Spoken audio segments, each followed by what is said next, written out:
as you can see, an excellent job.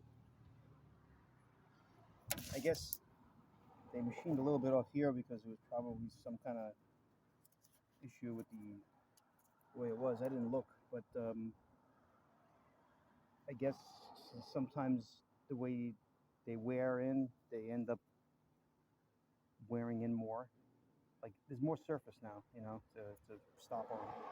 And there was a lip up here that had to be removed, you know, because then it makes it harder to get the thing on, and then you put it on, and then if you adjust it, if you have to take them off, you can't get them off. Always better to cut them, you know. Here I am.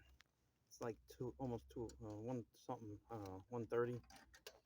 Finally got the damn springs. It took forever.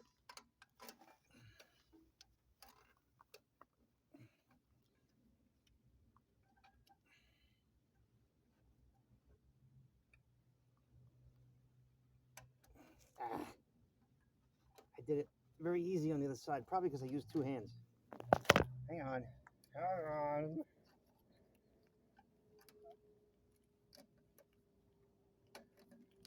My glove kept getting caught. Anyway, bingo. You can get it in. And sometimes you won't hear a tick because, well, two reasons. Oh, this is hilarious. I gotta take this apart again. Either it never came with it. Oh my God, I didn't even notice this. I'm missing. How am I missing all these things? No, that's wonderful.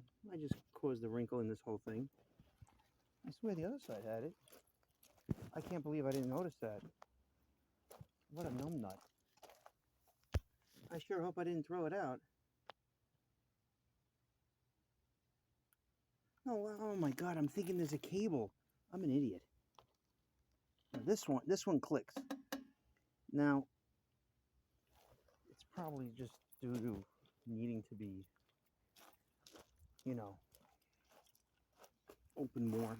The thing is, sometimes these teeth wear out, and then you ain't got the enough pull. But oh, that's too funny. Can't believe I did that. Like you'll see that as you go out where you need to be, it'll start to click. If it doesn't start to click, it's not the end of the world. But oh, well, that sucks. These teeth might be kind of worn out.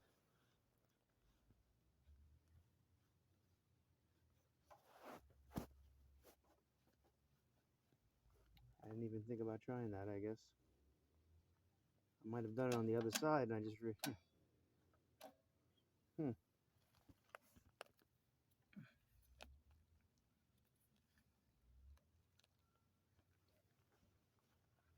It was unscrewed a lot before, but I have a feeling this is more than it would normally be.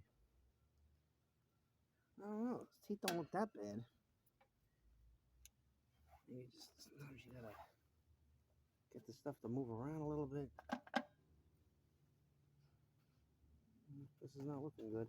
What's different about this one? How it's worn. But the other side is not an issue. At least it's clicking right from the start, and it's sitting on top. I'm wondering if I did something with that spring. Let's see. Or if the rod going across is not in properly. That looks like it's in. Oh, you know what? It's hitting the spring. That's interesting. Huh. And I have the spring going. Let me see something. Yeah, so that's interesting. Because if you have the spring the other way, that's the funny thing is that it's the same spring left to right, and I don't understand that. You're usually the mirror image of each other in the normal kits. So I might just have to manipulate, ouch, the spring a little and get it to kind of bend more inwards. Huh. That's always an interesting take. Twist, I should say. Something I try to advocate for is to brake clean the inside of these drums, because you might have little filings that can, dig into the brakes. So you give it a quick spray, and it's usually not an issue. So it took the whole thing. Basically, there's just a drop left in there. It was spitting air, but it just started pouring out when I got to the full quart mark. So it took 2 full quarts, despite me only having that much. But a bunch did, I would say a half a quart dripped on the ground. So now I got to put the tires on and take it for a ride. All right, so that hubcap was a pain in the ass. They adjusted fine in the end, and that's the side with the bad cylinder. This one here just sounds like shit, but I never even tried to do any compression test on this side, because that side had a problem. So the head's got to come off no matter what. So when it's cold, I basically pump it a few times, and I start it, and it has this higher idle, which is as good as it's going to get right now. Hang on.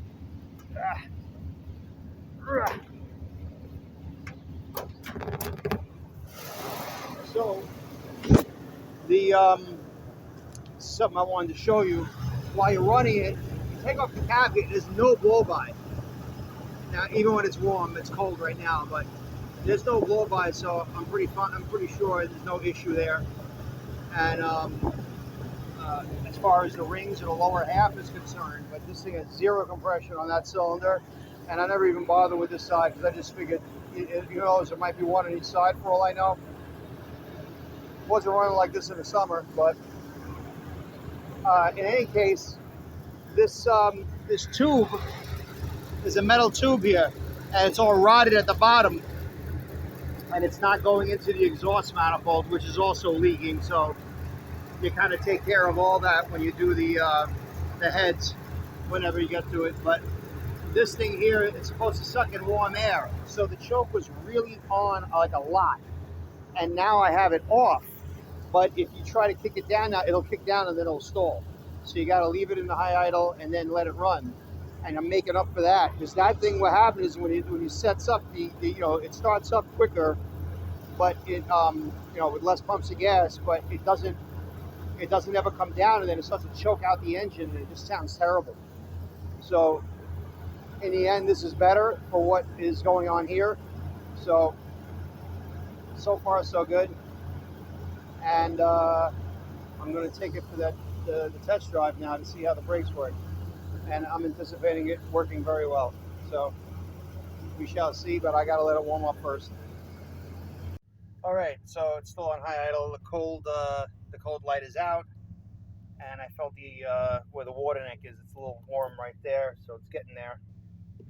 Now I'm going to kick it down, and it's down. So let's see what happens.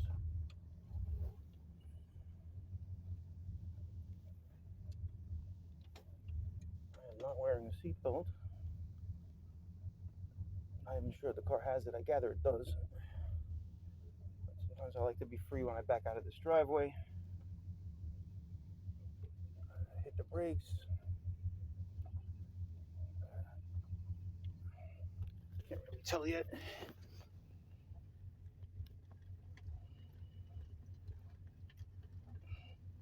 I'll be really bummed. Oh no, I think it stops. Just sometimes the dual diaphragm booster, that the 9-inch one would be better than this one. I'm not quite sure when, but they're supposed to be comparable, You want to know something? It really don't stop. I wonder if now this thing is fucking defective.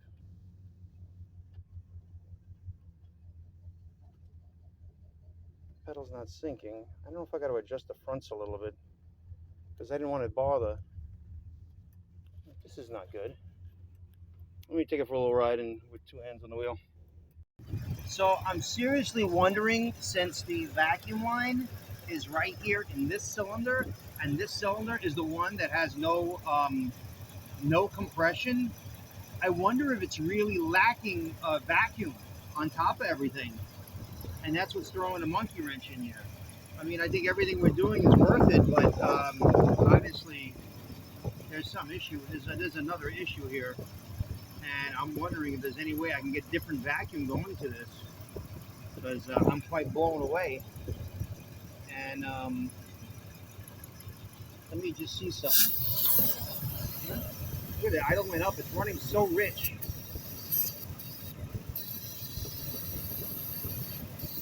And I don't even know why it's running so rich, because it just, it doesn't run good, but it's still very odd. And I'm a little bit, I'm going to test the vacuum on this. You would think this car would stall. There's something wrong with the check valve.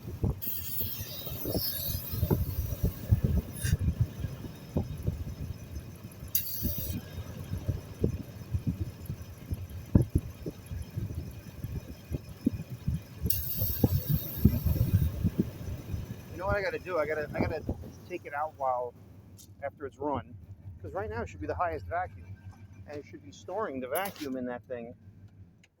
That would be very odd if it.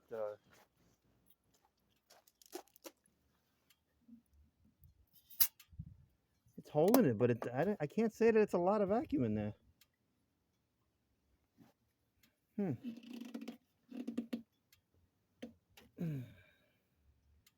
I'm quite puzzled. Quite puzzled.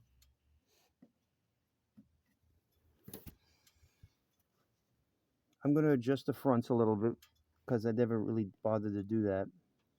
And test the vacuum of the engine. Okay, so my beat up gauge here ain't the greatest. This looks like it's all hooked up for some reason. Not quite sure. I'm just going to hold it like that.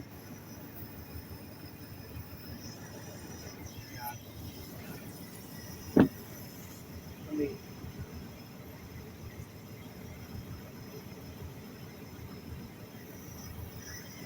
Yeah, I got to attach it better. I suppose I can just take it out of that thing where it's coming from. Hang on.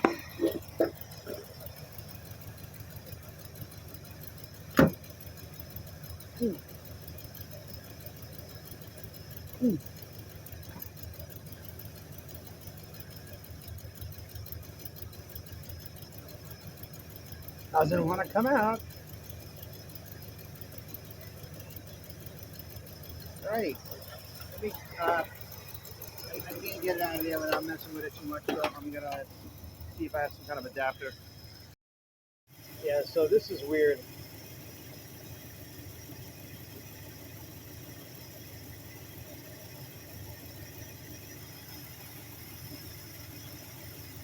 I mean, essentially it's extremely low, but let me see something here.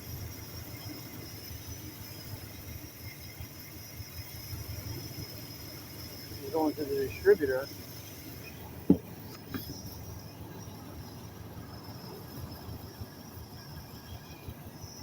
And just by cutting off the air, the idle changes. This is bad valve guides. Look how low the engine vacuum is. I mean, it's bouncing around.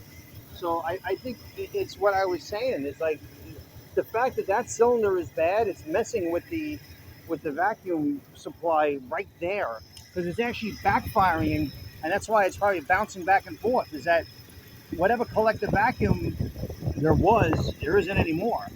I'm almost thinking I should maybe change it with the PCV valve there, because at least it might be a little more consistent, just to give it a try to see how. Again, this line here is not the greatest. I don't believe it. I was bouncing around like crazy. Even in missing on a cylinder, you figured it would still have something.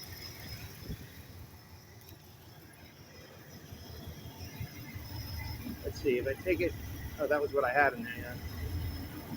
And that's so funny how idle changes. So, and this carburetor looks like shit, and it's probably shit, but that's still quite of a stretch there.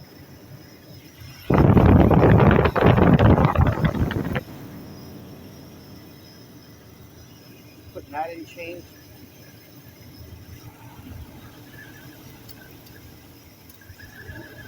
I'm wondering what happens if I actually clog this up. Oh, look at this car don't even want to run unless there's a vacuum leak. That's so odd.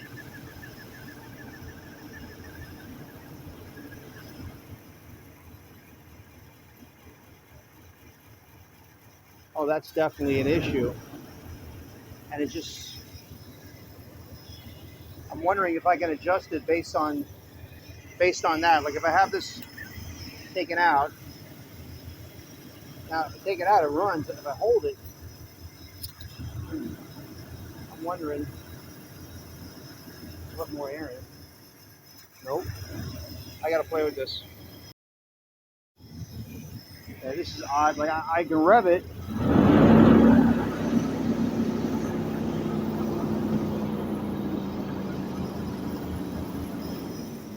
Like between 40 and 50, back to bouncing around. I'm curious what happens to the gauge when I take the booster out, which, like I said, it actually runs better as a little stabler, and then I hold it, and look, it goes crazy. What on earth?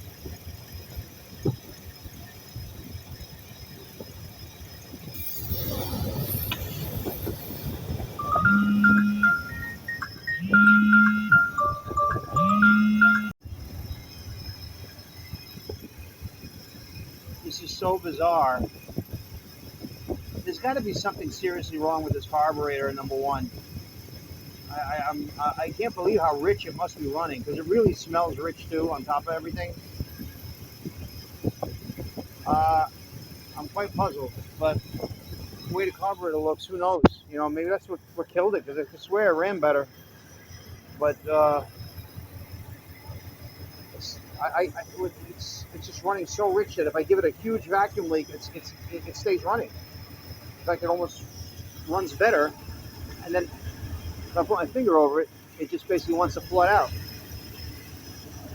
That's insane. It really is. All right, so basically a lot of vacuum boosters were single diaphragm. I don't know if the original one was a single diaphragm or not. It's just so small, it's hard to say.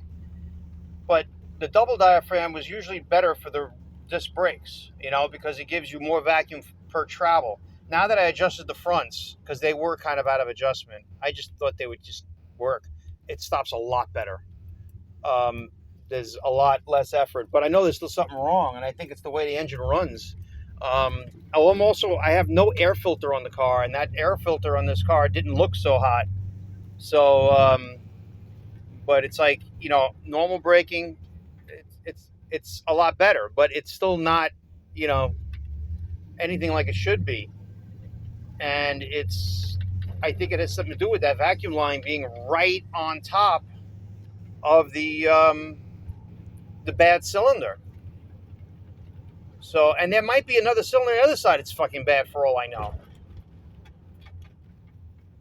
But I have to say that it's a lot better now that I adjusted it, because what happens, the single diaphragm, it has vacuum immediately, and if you lose some pedal, you lose the vacuum. Then you lose the travel that it has. I still think it should have more travel, but I think that's based on, you know, more travel's worth of vacuum. But I think that's still based on how the car is running, which, you know, I think it's beyond just the engine having a dead cylinder, you know. The carburetor is running so rich right now that it wants to run with a vacuum leak, which is so odd.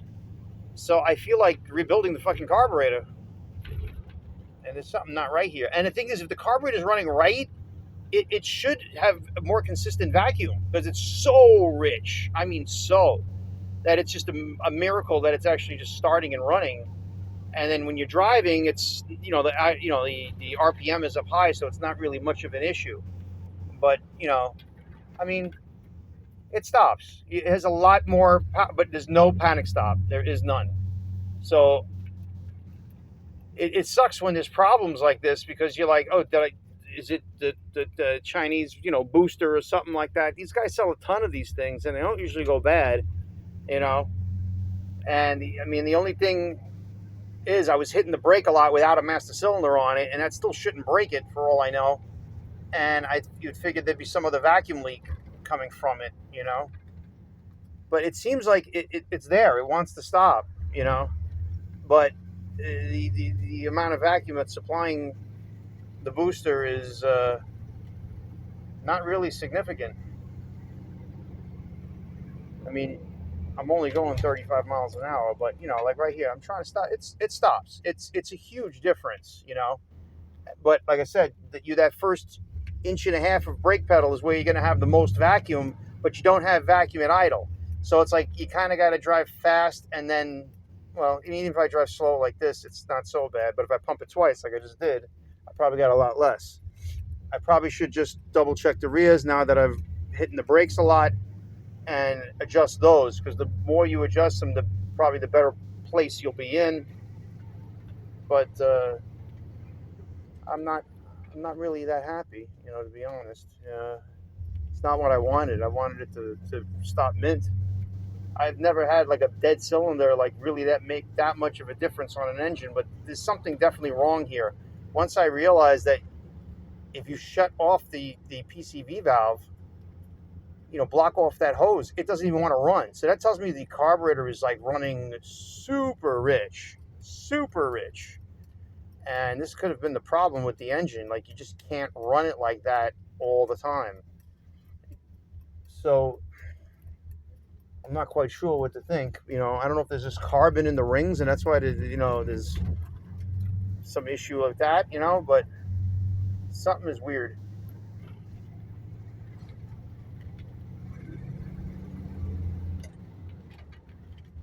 That stopped right there. See, when I revved up, but it's still the pedal. Oops, see, backfire.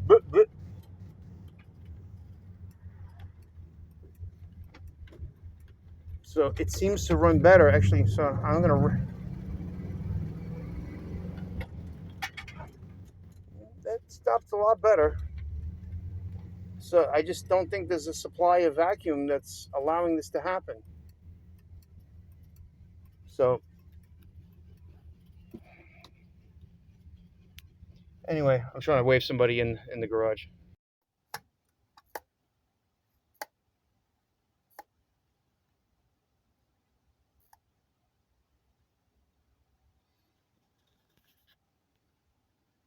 It's funny. It's clean on the inside. There's an issue with the secondaries. That's so wild.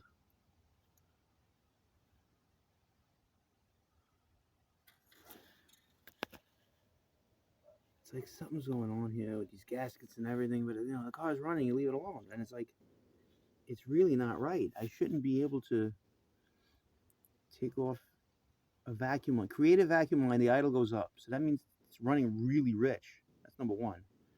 And I can't do adjustments to come out of that. That's the weird thing. And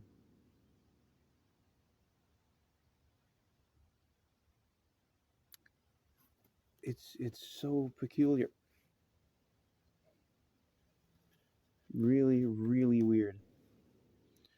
It's quite mind-boggling. But I think I want to also switch the vacuum lines around just to see if the brakes work better using the PCV line. I hope the car doesn't stall after that, but you know, like just get a long line, make it go right to the power booster from behind the carburetor instead. It's not ideal normally, but it might be because there's no miss right there. Like it's literally screwed in and it's leading. It's like right in the middle of these two cylinders, you know. So and really this one might actually lead over there. They're called like a dual plane, so it really is only this one. And you know, the transmission's just fine, so that's the thing. And this is not even that tight. That's the weird thing. But it only needs so much vacuum, that thing. But something's definitely up.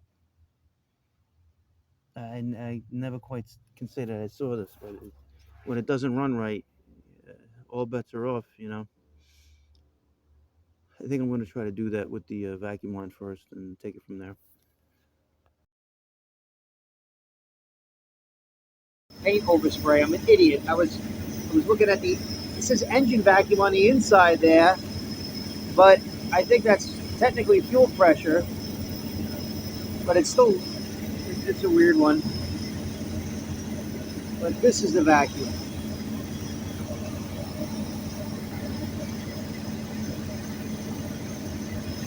Yeah, this is very low vacuum. And then you have to, still bouncing.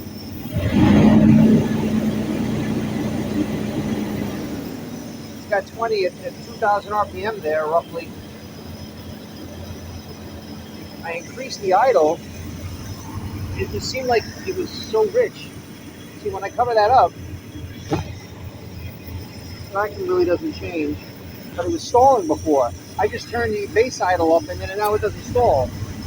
It's almost like the carburetor is causing conditions that you have the plate totally shut off. So I really feel that the brakes would work better if this carburetor was better. There's some issue, but the thing is, when you got this bouncing around, that's valve guides. And again, I know that the valves are no good in that one cylinder. Probably one on this side too, for all I know. Definitely weird shit with this engine. This is very sad because I can't recall a car that I couldn't stop because of engine vacuum. So it's bothering me, to say the least. But I don't know if I should contact the manufacturer of the power booster and just ask them.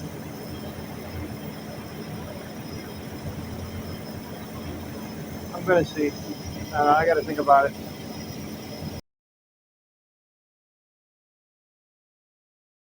So when you see that gauge, it's really hovering around 10 to 15. These are bad valve guides, and that's really all it is. The head's got to be pulled. It's not only needing a valve job, but it needs guides and it probably needs seats. So these are all my cars. It's I don't know if you can see it. It's like a flood over there. It's been rough here for the last couple of days with rain, but I just wanted to update the video and say that ultimately the brakes work much better, but there's too much of a problem with the engine to have it because like there's times and the owner described this too, like sometimes he felt like there was better brakes and there wasn't. So this kind of the same thing. Like I'll have good vacuum and I'll have just enough to stop. I have good vacuum, can stop really good, or like okay vacuum, and I can stop because it only needs like 1 inch of the brake pedal to stop. But then after that, if you got a panic stop, um, other than the vacuum jumping up at times, and that's all because of the valve stem seals. The wobbling gauge is a telltale sign. I just personally, after being a mechanic for 30 years, I never had a car with that bad of valve stem seals. And my feeling was because the problem was there before. Uh, I swear the car ran good when we did the intake manifold gasket, and we did the intake manifold gasket because it has a exhaust crossover expansion plug that we changed, and I did done the water pump at the same time. I think I mentioned that in one of the earlier videos, but in the end, it was running good because uh, you know the valve stem seal, uh, the valve guides being warm, they haven't affected the way the car runs as much until finally it looks like it's wobbling so much that it went sideways or this the valve melted because there's zero compression in that one cylinder, and I can only imagine there might be something wrong with the passenger side.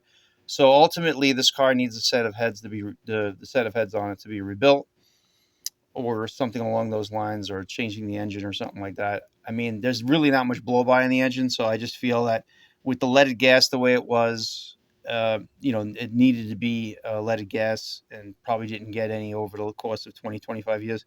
A lot of these old cars, you all eventually need to, do a valve job, get the head rebuilt, get the hardened exhaust seats and whatnot. So until I pull off the heads, I really won't have it perfect. So it's up to me now to talk to the customer and tell them the bad news. I mean, the good news is I did a lot of work that was necessary, ended up solving huge whirring noise coming from the rear bearings and stuff like that. So, I mean, a lot of good was done. But, in the end, I'm not saying the car's not drivable because it is, but, you know, it's inconsistent to say the least. When I hooked up the vacuum line to the back of the carburetor, it seemed like it was less vacuum, but a little more consistent. But it doesn't help you still on a panic stop. At least the other way you have a sheer shot of having it, but it's ultimately the heads need to be rebuilt, and it's simple as that. Unfortunately, my experience has not led me to that where the brakes wouldn't stop at all. But I had to do what I did to get to where I am now. But in the future, if I have a car that has brakes or particularly a known what seems to be a bad power booster, I'm never not going to put a vacuum gauge on it first to let them know, yeah, there could be a lot of problems with your brakes, but there's probably problems with your head, especially if you got the wobbling vacuum gauge like that. So that's it, and I will make another separate video to do the heads if he wants to do them, at least in the near future. Yeah. Thanks for watching.